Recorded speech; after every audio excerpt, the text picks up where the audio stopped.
Tu noteras que j'ai pris le t-shirt approprié pour la TF. On s'est dit qu'il fallait avoir un t-shirt pour montrer qu'on allait cacher. Donc j'ai pris le t-shirt de Johnny Cash. C'est le bon spot pour le bracelet du coup. Bah, je pense, comme je disais, c'est paradoxal, mais je pense que j'ai un meilleur shot là que quand j'étais à 13 lèvres dans le D4 du 2-7 où les joueurs étaient bien meilleurs et où du 2-7 le pot moyen, je sais pas combien de big bet il fait, mais tu perds un pot, t'as déjà perdu tout ton tapis quasiment. Alors que là, il y a plus de chances, on va splitter le pot souvent, plus de chances d'arriver loin, quoi. Je pense que si je regarde comment j'ai joué hier, j'ai eu un rush incroyable au début où je suis passé de 16 à 100. Et après, j'ai pas plus, et j'ai évidemment René Gou, mais pas plus que ça pour arriver de 100 à 300. C'était juste quasiment toujours maintenir le tapis entre 15 et 20 grosses blindes, juste en bas régulièrement, voler des pots, défendre ma grosse blinde là-haut et la folle tout le temps. Et à partir de là, on garde un tapis plus ou moins constant entre 15 et 20 grosses blindes, quoi. C'est vraiment pour ça que d'ailleurs les jeux de split pot, Omaha et Stud Ilo, c'est les jeux qui je pense en tournoi ont le plus grand ROI. Parce que en fait ce qui vaut en tournoi c'est pas seulement regarder l'edge brut, si on regarde en edge brut, en du tout il va être beaucoup plus élevé, il faut regarder les swings moyens qu'on va faire. Et les swings moyens de Omaha et Stud 8 sont beaucoup plus petits. Donc, et comme le but du tournoi c'est pas forcément d'avoir un upswing de 100 big bets, c'est de toujours garder son tapis entre 20 et 20 big blinds, quoi, jusqu'à la TF. Mais dans l'ambiance, et là le truc 10 millions là. 10 millions garantis. C'était terrible le jour du... comment ils appelaient ça? Millionnaire Maker. Ouais. Imagine, t'avais 7000 personnes le même jour au Rio. 7000. Le main event, t'as l'impression déjà que c'est un bordel pas possible, on a que 2000 par jour. Ouais. On avait 7000. Putain. Il y avait une queue pour aller au cashier. J'ai jamais vu ça. Quand on arrivait presque à l'entrée là du Rio pour tout le long jusqu'au cashier.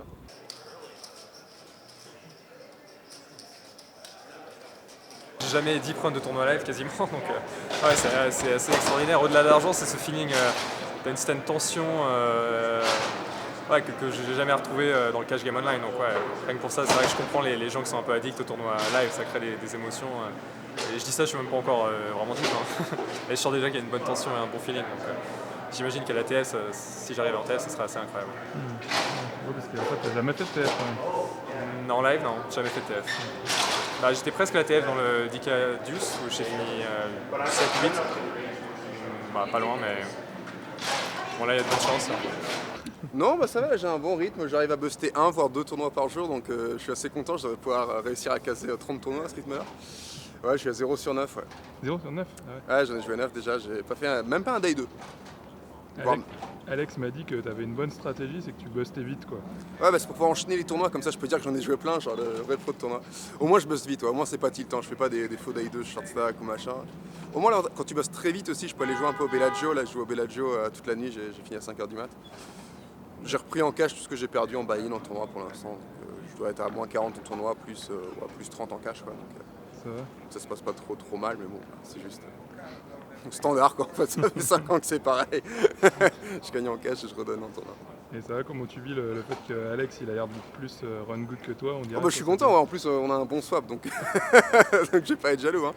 Mais ouais, non, c'est bien, en plus ça me remotive, hein. Je me dis, il n'y a pas une technique cachée en tournoi que personne m'a expliqué, quoi. C'est juste, parce que je sais qu'on a un jeu quand même assez similaire en tournoi, donc je pense que je pourrais parfait un de ces jours. C'est le début du tournoi de White. Personne savait lire sa main. Genre, t'avais deux vieux qui poussaient leur main devant eux au showdown, la croupière elle comprend rien et tout le monde se regarde et il y a un blanc de 5 minutes. Ouais, c'est celui qui parle le plus fort. C'est un peu ça quoi. S'il y en a qui crient, oh j'ai la moitié, ok. Ok, ouais, c'est ça, ils disent ok. Personne sait ce qui se passe quoi. Moi je te dis, c'était dans le 2500 je crois que j'étais à la table de Tristan Clémençon il y a quelques années. Et en gros, moi je vois qu'il me scoop, la croupier me donne tout le pot. Je vois Clémençon, il me regarde genre. Putain, c'est pas de bol, je pensais que j'avais une bonne main, quoi, alors que machin. Après, il y a quelqu'un qui dit quelque chose et fait non, tu 3 quarts, 1 quart. Alors, du coup, il redonne un quart à Clémençon. Bon, je dis rien, je m'en sors toujours bien. Et finalement, il dit non, c'est l'autre qui 3 quarts, 1 quart. Ah, ok. Donc, du coup, il donne 3 quarts à Clémençon, je récupère 1 quart. Vraiment, je te scoop, donc je m'en fous. Okay. Tu gagnes un sit and go, t'es ITM, tu gagnes le deuxième sit and go, t'es en TF. Putain, c'est marrant. Il y a Rui qui joue une grosse partie là au Aria, il joue une 300, 600, 1200. Même C'est dans le Aria ou Non, c'est t'as une room qui est un peu fermée là. C'est la le seul qui est fermé. C'est la High Vision. Ouais. Je joue là-dedans beaucoup. Il y a 3 ans. À l'arrière? Ah ouais, je jouais énorme. Ça joue en mix là? Ça jouait entre 200, 400 et 400, 800. J'avoue que je jouais 300, 600, 400, 800. J'avais rasé. Ça tourne bien la cache à l'arrière. Ah, ça tombe bien, ouais. Ça tourne une tonne. J'ai dû prendre Une tonne de tables. 300K, je pense. Hier, il y avait 18. C'est vrai que le live est pas adapté pour lui. Hein. Il s'ennuie. Ah, ça fait 2 orbites que j'ai pas joué de main. Après, c'est adapté dans le sens qu'il arrive à provoquer des règles. Enfin, genre la partie de Bellagio hier, c'était incompréhensible, quoi. Il a provoqué sur 200-400 et tout Il a pas parlé ou c'est quoi? Provoqué comment? Bah, en gros, on jouait à ça. Rui dit, allez, on rajoute Just to Seven, machin. Il y avait un vieux qui voulait pas. Et il y a un rec qui lui dit, bah, moi je te shoot Just to Seven. Et Rui lui fait, ok, HU 500 000 Just to Seven. Et le mec, il a passé 10 minutes au téléphone avant le départ pour jouer Rui HU. Il y a plein Le permis d'asiates. de conduire que j'ai pas encore. Il y a plein d'asiates dans la boîte. C'est une carte du coup quand même. Ouais, si, il y a des asiates. Ouais, pas plus que ça. Attends, ça c'est une carte qui a pas chaté, j'ai pas réussi à avoir le permis 2 fois de suite. Faut un truc qui chatte. Attends, c'est pour moi que tu cherches une carte? Attends, Non, je, je te file ma carte réfléchis, d'hôtel. je réfléchis à la mienne Je déjà. te file ma Bien, carte je- bah, là, d'hôtel. assurance vie, c'est bien. Moi, la paye la dernière fois, l'assurance santé. Ah, Fais gaffe à pas échanger avec ta carte d'hôtel. ça sera un peu emmerdant. bon, c'est pas grave, tu m'en demandais une. Ouais, c'est moi qui deal. Ouais, on va une carte. Tu en mets une pour Victor? Grosse tension. Victor, vas-y, bah, Alex. Top, top. Bien joué. Heads up. Est-ce que tu rachètes tes parts?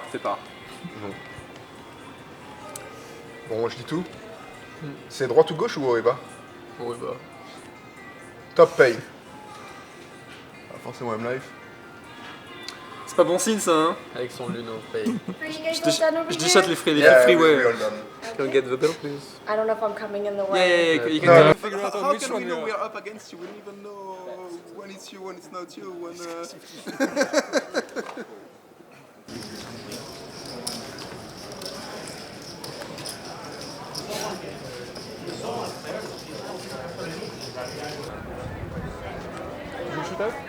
Ouais.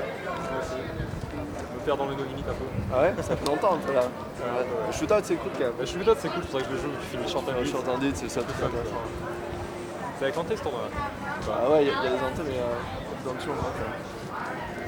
Ça va, c'est 4 heures pour finir le total. Ça va 4-5 heures, c'était la réserve. Et après on reprend le lendemain sur une nouvelle table. Ça dépend de l'heure à laquelle ils finissent. Je pense que normalement ils font 2 tables d'AI1 Ah ouais. et 2 tables d'AI2. Faut voir. Et ce soir il y a la 5ème place partie au Drey, c'est pareil. Ouais, bah, on va voir qui va finir. Surtout que j'ai ma copine qui arrive dans 2 jours, donc je vais sûrement faire une Dernière. grosse fête quand elle sera là. Ah ouais.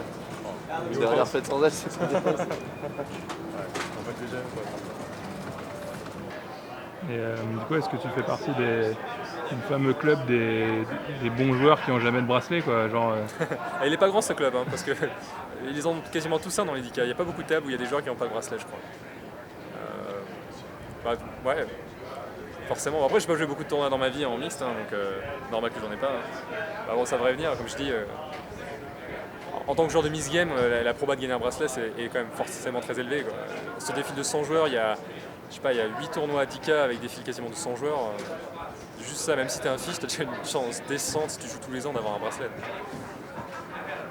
Question de temps quoi. J'avais vraiment l'impression hier que t'avais pas envie de le jouer quoi. Ah hier non, j'avais vraiment pas envie de le jouer. Mais alors vraiment pas. Je me suis register genre au bout de 6 heures, genre dernier moment. Et là je suis un peu plus excité, au moins c'est Day 2, chaque coup que tu joues c'est un peu d'importance sur ton tapis, donc au moins c'est bien. J'ai fait un check raise stylé river, bon je vais pas te faire la HH parce que c'est incompréhensible et j'en ai oublié la moitié, mais je sais que j'étais content de moi quand je l'ai fait. Bon ça a pas marché, c'était un bluff, ça a pas marché. Mais je l'ai fait en value après, à peu près le même slot, ça a marché. Voilà, par ça, pas grand chose. Non, je pense que le RAS, c'est peut-être le tournoi, il y a le moins d'edge. Enfin, t'as le plus de décisions automatiques, donc tu sens moins ton edge que je sais pas sur un white ou sur chaque flop. Faut se demander s'il faut donk ou s'il faut check, check back, machin. Là, c'est vraiment automatique. Donc, C'est le food truck de Tristan Clémenceau quoi. mais ça pourrait, c'est vraiment la même idée, ouais. C'est genre food truck sain, machin. Et celui-là, il cartonne. Hein.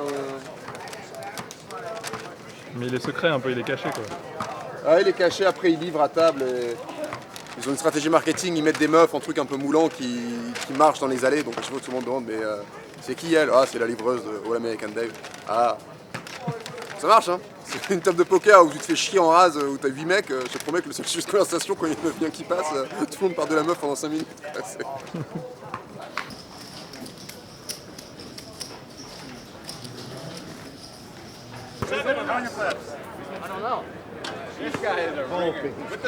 Je vais pas mettre sur Wii au basket, sur personne. Non. Après, j'ai vu Annette hier, elle a vachement maigri, c'est incroyable. Ouais, elle a donné une interview comme quoi elle commence à manger sain. C'est incroyable, elle a changé, elle a métamorphose. En fait, ouais, avant elle était grosse, elle était tout monument.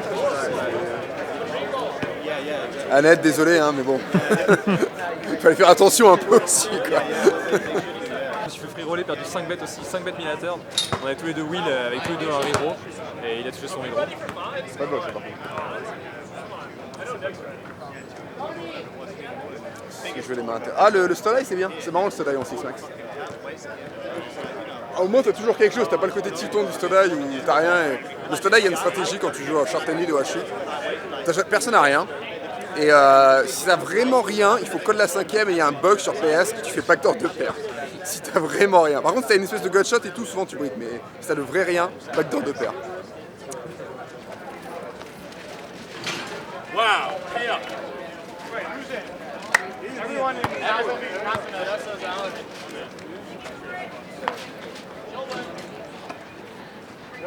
Ouais, Ali Islami, donc il appelait ça My Masterpiece. C'est beau de dire ça parce que c'est donné dans le tournoi de Raz. Et pour faire une masterpiece en Raz, c'est quand même difficile parce qu'il se passe pas grand chose en Raz. Mais du coup, t'avais fait quoi de spécial en fait? En gros, donc c'est un pot de Raz, on a tous les deux des ranges strong. Donc on a tous les deux 3 petites. À la 4ème, je touche une petite, il touche une petite. Sur son board, il a genre par exemple 7 et 2, moi je montre 6 et 4. Je bet, il call.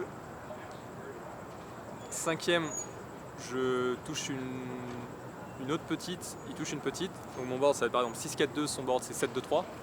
Donc moi là, j'ai un 6, lui il a un 7. Donc j'ai encore bêté le 5ème, il a call. Et à la 6ème, je touche une dame, il perd une de ses cartes. Et là, j'ai décidé de check raiser. Et c'est un move que les joueurs de live ne font quasiment jamais, par exemple, ils vont toujours auto-bêter. Et l'idée de checker ici, c'est parce que des fois, je vais avoir pairé, et du coup, je vais checker. Et là où c'était intéressant de le faire, c'est que comme lui, il a pairé en face, sur son board, qui est donc 7, 2, 6, 6, il sait que c'est plus probable que moi j'ai pairé, parce qu'il me bloque des cartes, des outs en fait, en ayant pairé 6. Donc c'est un spot où il va jamais avoir peur de se faire check raise, il va tout de suite penser, ah, il check, et en plus j'ai des bloqueurs, c'est sûr qu'il a pairé. Donc il va auto-bet, ça a permis de check raise et de mettre 2 bêtes ici. Donc c'est ça les edges de limite par exemple. Si les d'autres joueurs l'auraient joué ce spot là, ils auraient mis un bet en moins favori à 75%. Quoi. Donc j'ai fait ça, Ali a regardé ça et il a bien analysé, fait oh, this was such a masterpiece. Il a réfléchi, après il me dit ah mais t'aurais pas pu faire ça peut-être après. Enfin, il essayait de réfléchir ouais, vraiment à toutes les mains qu'il voyait, de s'inspirer ou de. Ouais, il avait l'intelligence de rester ouvert à tout ce qui se passait pour apprendre quoi. Il restait pas borné sur 2 ou 3 plays quoi. 3h10 du matin. C'est long, c'est day 1. Ça commence à 16h, ça enchaîne, il n'y a même pas de dinner break si tu manges à la table. C'est de la souffrance ou du plaisir? Ouais, day 1 c'est vraiment de la souffrance. Day 1 c'est vraiment. Et il peut rien se passer de bien en fait. Parce que franchement, bah, même là, t'es dans ma situation où tu pars à 30 000, t'arrives à 80 000. Bon bah c'est bien, mais tu sais que demain, voilà, il va falloir chatter quoi. Alors que, et donc ça c'est le cas où ça se passe bien, et le cas où ça se passe mal, bah, c'est comme Alex, tu bosses en 4 heures et c'est fini. Donc non, Day 1 c'est vraiment souffrance, il n'y a rien de bien. Day 2 c'est déjà un peu plus excitant, tu arrives à la money bubble, tu peux arriver avec un gros stack sur les final 2 ou 3 tables. Donc il peut se passer des trucs bien, et puis le plaisir, non, c'est Day 3 quoi. Enfin, j'ai entendu dire, j'en ai jamais fait, mais j'ai entendu dire que Day 3 c'était bien. Donc j'espère que je découvrirai ce petit plaisir un jour.